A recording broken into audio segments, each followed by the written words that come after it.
Partimos. 1, 2, 3.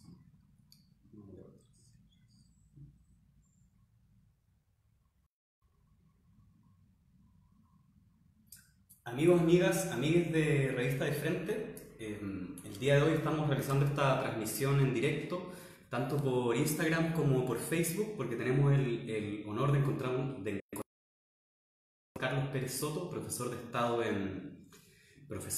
en Física, con quien vamos a estar debatiendo los pormenores del acuerdo por la paz o la cocina constituyente, que creemos que es un tema bien contingente para comprender la situación actual de la revuelta. ¿Cómo estáis, Carlos? Hola, yo les agradezco a la Revista de Frente, a la Paulina que nos recibe. Ella es la Paulina. Paulina también un equipo de Frente. Oye, Carlos, para empezar, ¿cuáles son las implicancias del acuerdo por la cambia con el acuerdo por la paz? Yo creo que es un intento de legitimación de una salida negociada que tiene como resultado cambiarlo todo para que no cambie nada. Va a haber una constitución nueva que va o a mantener lo que hay o a anular lo que hay para que se mantenga a través de la legislación común, ¿no? Pero yo tengo la impresión de que es un acuerdo o un intento de salida bastante torpe y que si las organizaciones sociales permanecen en la calle viendo en detalle, fácilmente rechazable. Hay tiene muchos defectos de construcción que son impugnables fácilmente, ¿no? En primer lugar, hay que fijarse que este no es un acuerdo del Parlamento, es de un grupo de parlamentarios. Entonces no tiene ninguna solidez institucional, por decirlo así. En segundo lugar, hay que fijarse que este no es un acuerdo de los partidos políticos representados en el Parlamento. Ni siquiera están todos los partidos representados. O peor aún, ni siquiera todos los militantes de los partidos que firmaron están de acuerdo. O sea, el caso de Boric es ridículo, digamos, él firma a título personal porque su propio partido no lo respalda, ¿no? Entonces, eso de decirse. La irresistible tentación de aparecer en la foto, digamos, ¿no? Porque si se vio que este acuerdo podía ser histórico, él tenía que sentarse al lado del presidente de Renovación Nacional, digamos. Entonces, es un acuerdo que es increíble, pero en rigor no representa a nadie, a pesar de que uno sabe a quién representa. No hay ninguna instancia institucional detrás de este acuerdo, a pesar de que uno sabe que es un acuerdo que favorece al centro y a la derecha política. Este es un acuerdo claramente rechazable, en segundo lugar, porque no considera en absoluto las organizaciones sociales. Es increíble cómo hemos naturalizado en este país que se toman acuerdos sin consultarle a ninguna organización social.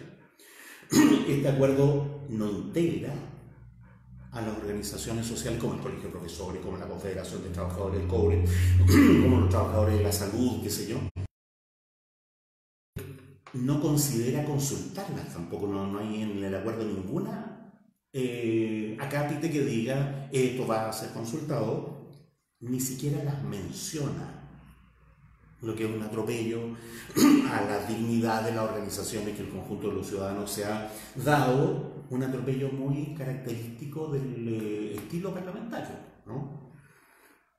En tercer lugar, esta es un acuerdo rechazable porque ellos no han tenido el menor pudor en mostrar cómo se gestó. Se sienten orgullosos, han dado toda clase de detalles. Y lo que ellos mismos nos dicen es que hay condiciones que impuso la UDI a último minuto. ¿Sí? ¿Cuáles fueron esas condiciones? La condición de los 2/3, la condición de la comisión técnica posterior, las habría puesto la UDI a último minuto. Entonces uno presenta a la UDI, no a los empresarios. La UDI obtuvo en las últimas elecciones parlamentarias 1 millón de votos. y eso es el 7% de los ciudadanos. Y entonces tenemos, relatado por ellos mismos, un acuerdo en que el 7% de los ciudadanos ha logrado imponerle condiciones que voy a criticar enseguida, ¿no es cierto?, al 93% del resto. ¿Sí? Enseguida, este acuerdo es rechazable porque impone un quórum calificado simplemente impresentable, ¿no? Un quórum calificado que conduce a una conclusión a una constitución sin contenido, ¿no? Es increíble que el profesor Adrià se haya alegrado de una situación en que la constitución posible, quórum de 2/3, no tiene contenido a favor de nadie. O sea, ni del pueblo, ni de los mapuches, ni de las mujeres, ni de los empresarios, es decir, una constitución que desplaza todos los problemas fundamentales a un parlamento a posteriori que va con el sistema semiproporcional actual que no es democrático, ¿no? Es decir, desplaza todas las decisiones importantes a la misma institución desprestigiada que toma este acuerdo, ¿no? En quinto lugar, este acuerdo es rechazable porque establece una comisión muy misteriosa, ¿no? Aquí hay una capite que dice: una comisión técnica decidirá cómo redactar la ley de la Asamblea Constituyente. Una comisión paritaria, 50% y 50% entre la oposición y el oficialismo. Entonces uno preguntaría, ¿qué se entiende por oposición? Porque este acuerdo no lo firmó el Partido Comunista, no lo firmó el Partido Comunista, son la oposición o no. Porque los condicionamientos más duros no los puso Egópolis, el oficialismo o no. Hay que reparar que los oficialismos son completamente vagos. La democracia cristiana ha sido oficialista. En algún momento Egópolis ha sido oposición respecto de cuestiones particulares. Entonces, ¿quién va a decidir? Uno, ¿qué es la oposición? ¿Cuáles son los límites? ¿Qué es el oficialismo? ¿Y cuál es el 50%, 50% que corresponde, ¿no? Hay que considerar además que esta comisión técnica va a ser designada por unos parlamentarios que fueron elegidos por solo el 46% de los ciudadanos. Es decir, que no representan al conjunto de la ciudadanía. Este acuerdo es rechazable, yo creo, en sexto lugar, porque determina que la elección de los delegados constituyentes se va a hacer con el mismo sistema con que se elige a los parlamentarios. No hay que especificarlo, el sistema actual que elige a los parlamentarios hace que el presidente llegue al parlamento. No sé si saben, pero de los más de 150 parlamentarios que hay actualmente hay un solo independiente. Porque resulta que este es un sistema electoral destinado a favorecer a los partidos grandes, a perjudicar directamente a los partidos más chicos, ¿no?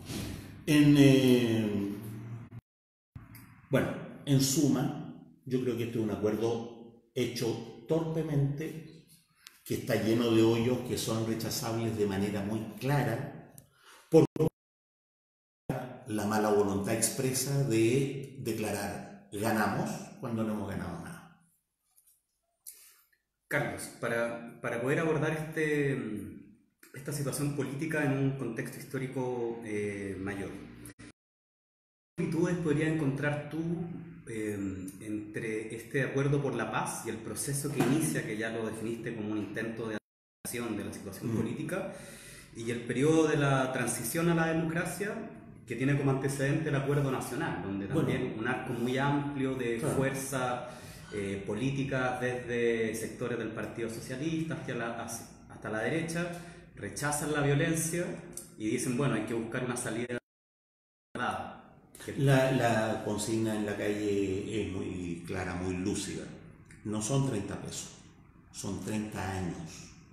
La gente está enojada con el arco iris. La gente está enojada con la manera en que se implementó la democracia, ¿no es cierto?, formal, de la mano con el modelo neoliberal. Lo que hay que tener presente es en qué ha consistido la eficacia de la administración neoliberal. precisamente en que el neoliberalismo se instala sin Pinochet. Esa es la eficacia profunda.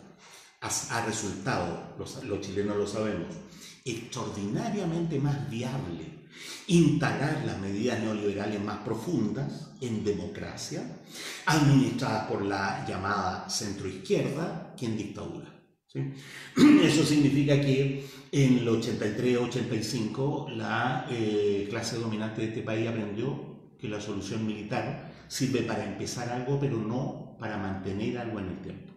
Y por eso que el comandante en jefe del ejército en este minuto no está en guerra con nadie, porque aquí es mucho más eficiente administrar un nuevo arco iris que mantenga nuevamente el modelo neoliberal.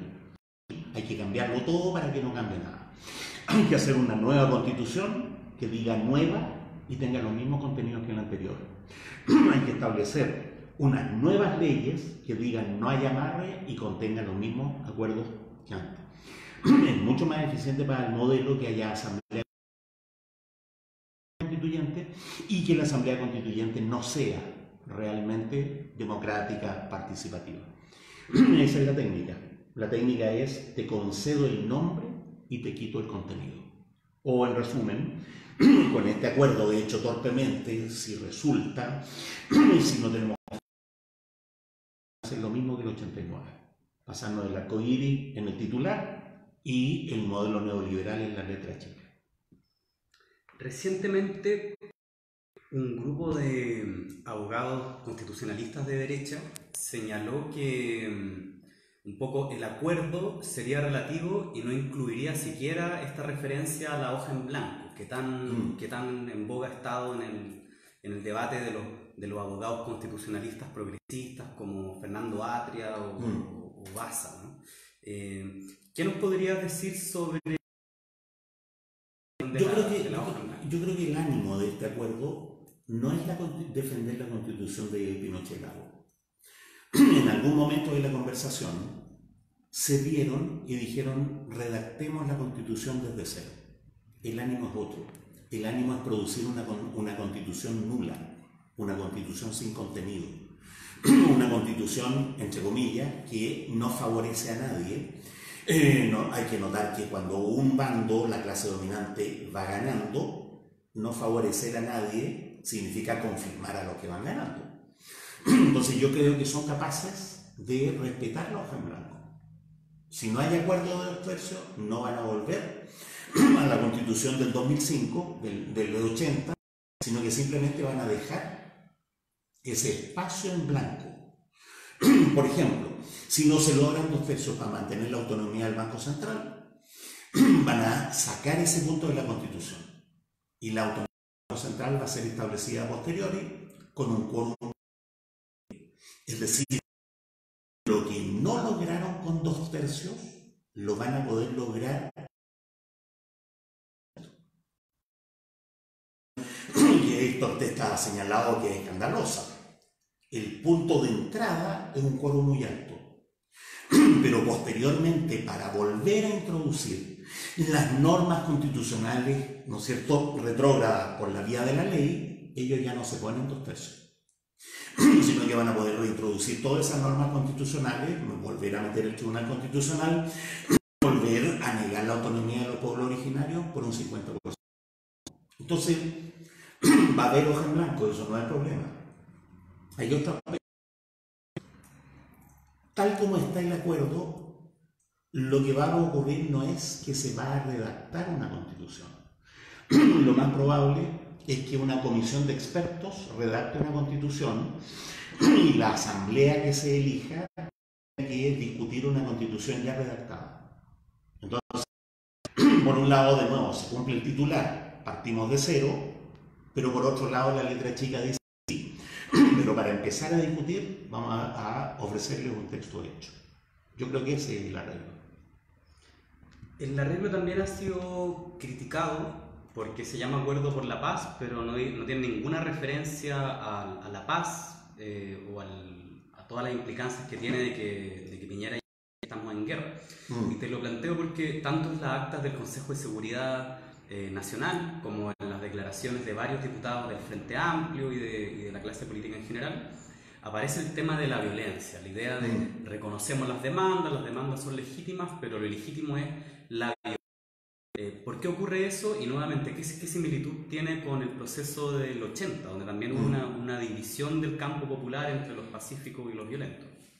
Bueno, yo creo que a esta altura hay que ser de una hipocresía monstruosa para que nos hablen de violencia.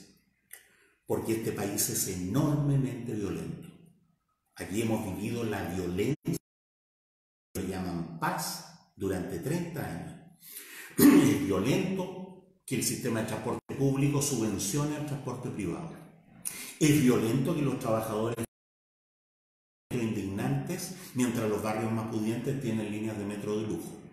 Es extremadamente violento esperar 6 horas en la cola de un hospital para una atención de urgencia. Extremadamente violento lo que pasa con los menores en los hogares infantiles, lo que pasa con los adultos mayores en los hogares que el Estado le ha entregado, ¿no es cierto?, a través del Sename, a través de los organismos estatales que ven el problema de la tercera edad, ¿no es cierto?, más pobre. ¿Cómo no va a ser violento que el promedio de las pensiones en Chile sea del orden de los 100.000 pesos? Y entonces, es una hipocresía gigantesca venir a hablar ahora de violencia. Esta violencia que se ve es la respuesta a una violencia que ellos no ven. Porque la gente ve cotidianamente cómo es humillada, cotidianamente cómo es maltratada con la precariedad laboral, cómo es maltratado, ¿no es cierto?, los dependientes de los supermercados, cómo son maltratados los proveedores de los supermercados, cómo maltratan las 7 familias que son dueñas del mar chileno, a los pescadores artesanales, etc. Entonces, ¿de qué violencia estamos hablando? Por otro lado, yo puedo resumir esa cuestión. Tenemos derecho, primero, a estar enojados, indignados. Tenemos derecho a expresar esa indignación. Tenemos derecho a esa violencia.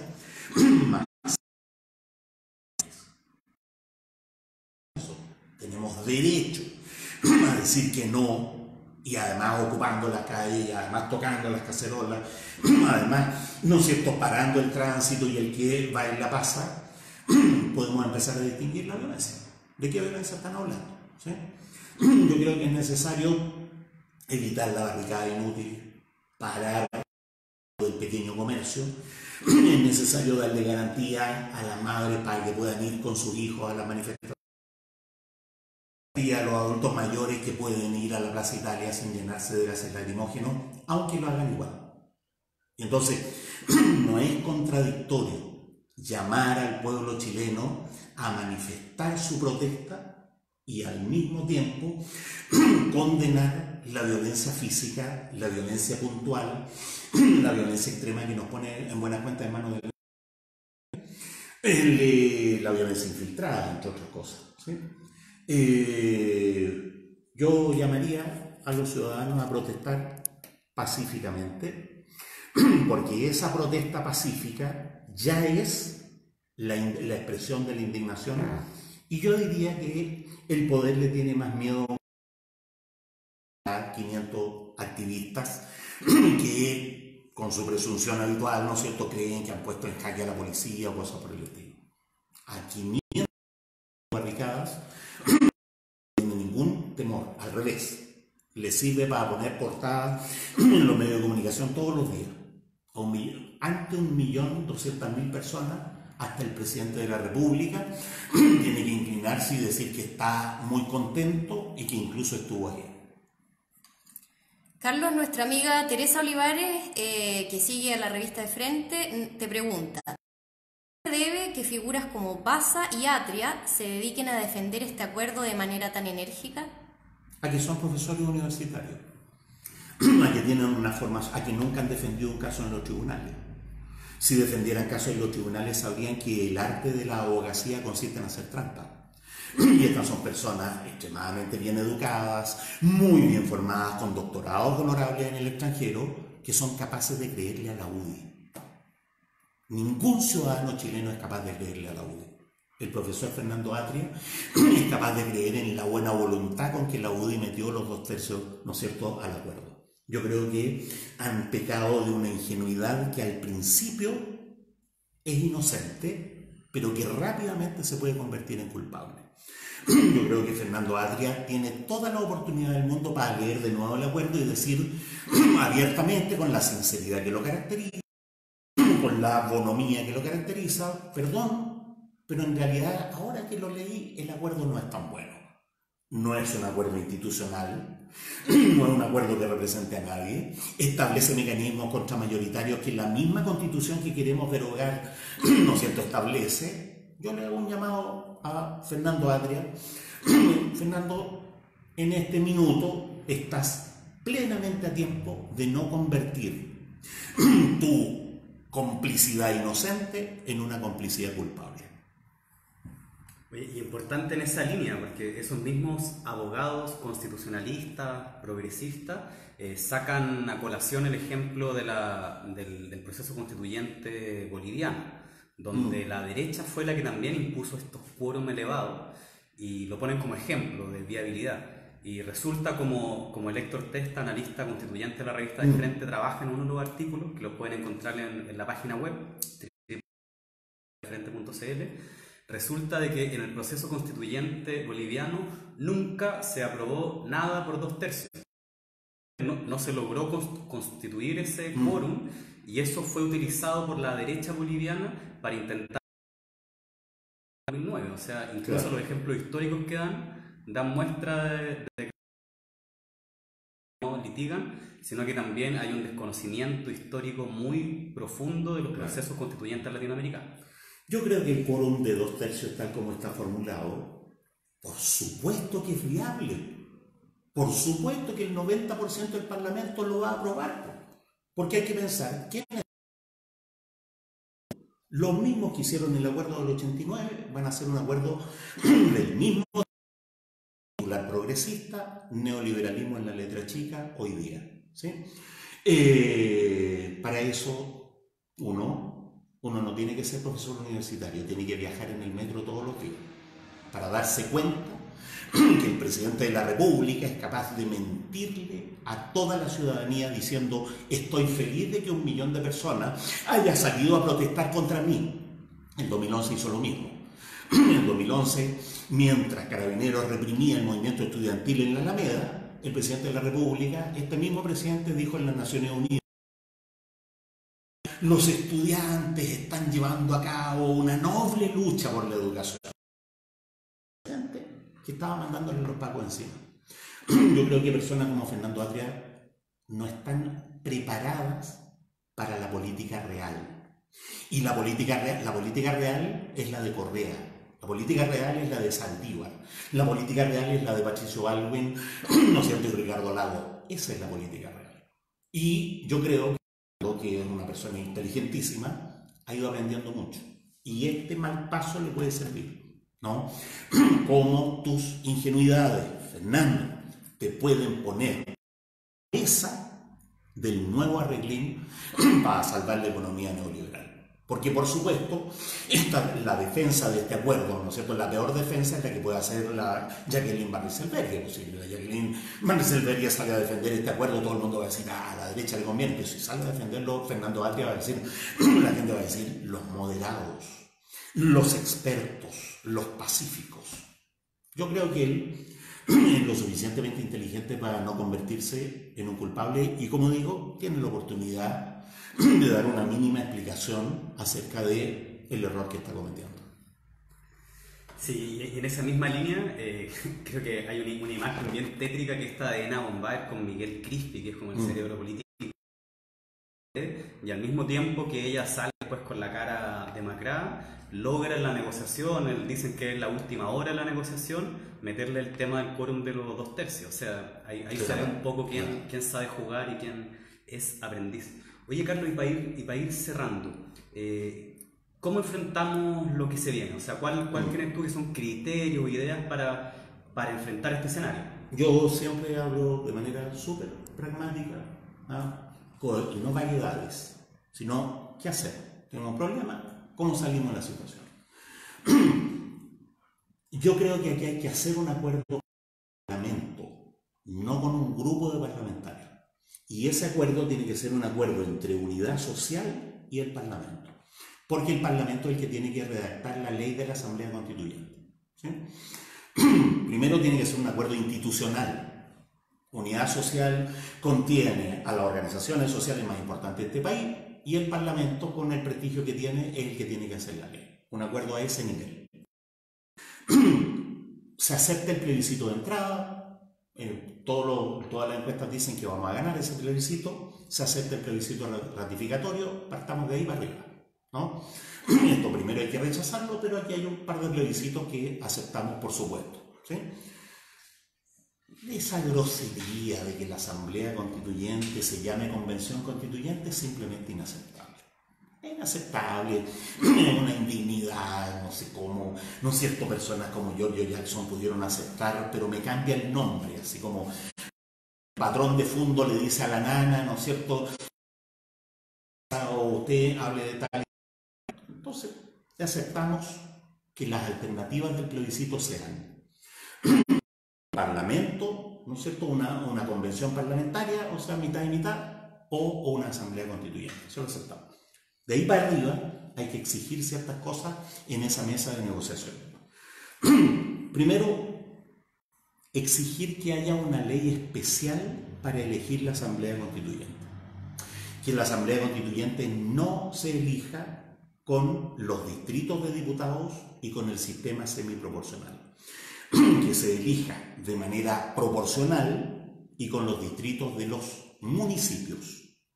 Porque los distritos de los diputados fueron amañados para perjudicar a los partidos chicos. Los distritos municipales en este momento son mucho más democráticos que los distritos parlamentarios, ¿sí? Tiene que haber una ley especial de elecciones para eso.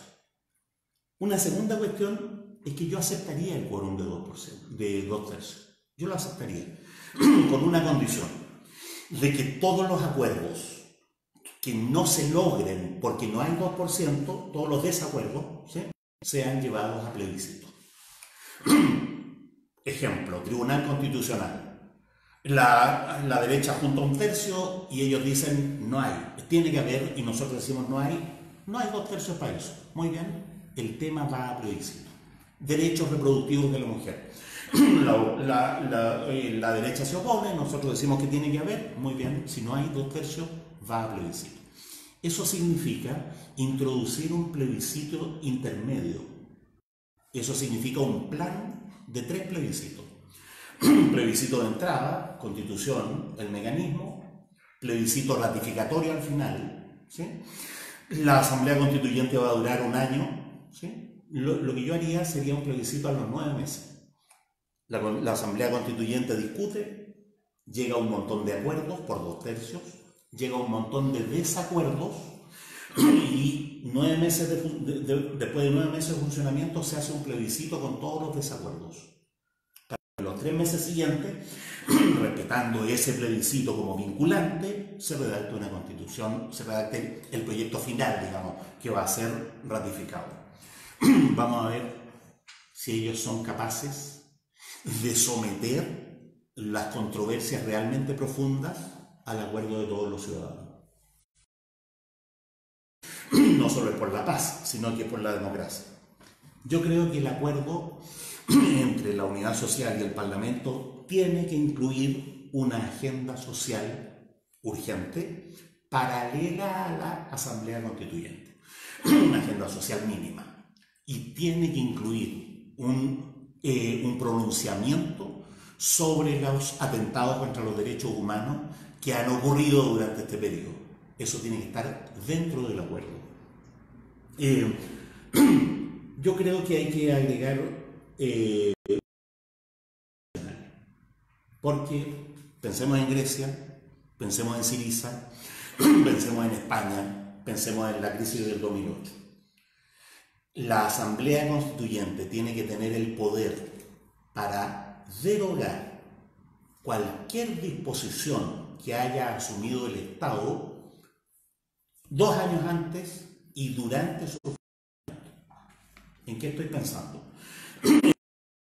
La derecha ve que la Asamblea Constituyente viene más o menos mal, viene cargada a la izquierda, puede endeudar a este país en 50.000 millones de dólares a lo largo de un año y dejarnos colgando de los dictámenes del Fondo Monetario Internacional. Si la derecha ve que la Asamblea Constituyente viene más o menos cargada a la izquierda, puede firmar tratados de libre comercio que nos obliguen a mantener las concesiones mineras bajo la amenaza de la Organización Mundial de Comercio. ¿Cuál es el problema profundo? El problema profundo es que la Constitución no consagra totalmente la soberanía del pueblo chileno. Hay, por decisión de este propio sistema, instancias transnacionales que nos están obligando. Básicamente, el Fondo Monetario Internacional y la Organización Mundial de Comercio pueden bloquear este país. Pueden bloquear este país si a lo largo de las sesiones de la Asamblea Constituyente el Estado, culpablemente y a propósito, nos mete en compromisos internacionales de los que no nos podamos retractar. Voy a resumirlo de esta manera. La ley de la Asamblea Constituyente tiene que tener una disposición especial contra las leyes de amarre, porque el 89 también pasó eso. El 89 también ocurrió que cuando la derecha vio que del plebiscito que iba a haber podía salir un resultado desfavorable, durante los últimos 6 meses del gobierno de Pinochet se firmaron prácticamente todas las leyes que son el esqueleto del sistema neoliberal. Hay que acordarse que la oposición culpable, la oposición del arcoíris, le dio un año al régimen de Pinochet para dictar leyes de amarre, aprobadas sin parlamento, con un parlamento formado por 4 generales, que les dio un año de plazo para leyes de amarre. Nosotros tenemos que impedir las leyes de amarre estableciendo esa disposición. La Asamblea Constituyente no puede derogar cualquier cosa. Puede derogar los compromisos internacionales que haya asumido el Estado 2 años antes de su instalación y durante el periodo de su funcionamiento. O en resumen, aquí hay que llegar a un acuerdo entre Unidad Social y el Parlamento bajo esos términos. Gracias, Carlos. Bueno, amigos y amigas, estuvimos conversando junto a Carlos Pérez Soto, profesor de Estado en Física, sobre la actual coyuntura, y no queremos terminar la transmisión antes de dar una señal de apoyo. El gobierno de Sebastián Piñera inició una persecución contra el dirigente político Dauno Totolo, que es militante del Partido de los Trabajadores Revolucionarios y también, ojo, es un comunicador de Izquierda Diaria, un medio que ha estado del lado de las movilizaciones. Y creemos que es necesario dar una señal de apoyo a los medios. También actualmente está herido Armando Romero, quien es parte del medio TV Liberación, de quien le mandamos también un saludo, y hacemos una señal también a proteger a quienes estamos trabajando en las calles con los medios alternativos y a no dejar que nos vuelvan a doblar la mano. Muchas gracias, Carlos, por Gracias el tiempo. De frente, un apoyo a los compañeros. Gracias a Paulina por recibirnos. Gracias, profe.